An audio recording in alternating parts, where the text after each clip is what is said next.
Eugenie, congratulations into the round of 16 for the second consecutive year in Indian Wells. Very aggressive from the off again today. It's a tactic that's serving you well this week. How pleased were you with your performance out there today?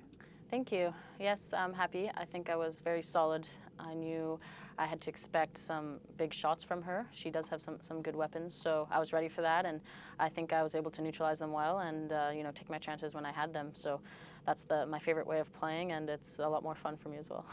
Thankfully, you've got plenty of fans out there this week as well from Canada also. I mean, how interesting is it playing a local star out there in that main court? Yeah, of course. She's from here, so she definitely had her fair share of supporters. But, I felt the crowd behind me as well. And it's just fun when there's a kind of atmosphere like that and the fans are into it. That's the most important thing.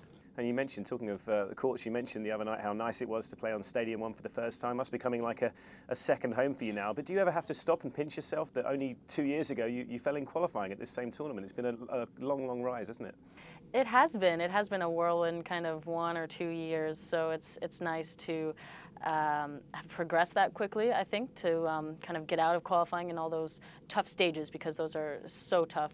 They could be just as tough as main draw matches. So to get out of that and be seeded here and have a bye and things like that, that definitely helps, in the tournament.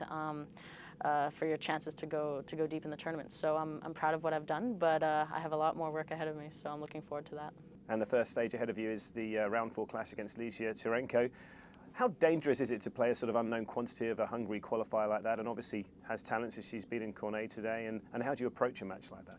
Yeah, I think she's had a couple good wins here so far already, and if you say she was a qualifier, then she's definitely had a lot of matches. So those players are always dangerous because, they're used to the conditions, they're playing well, they have confidence with matches under their belt. So I'm going to be ready for a tough battle as usual and just be happy to be playing another match and be enjoying this beautiful tournament.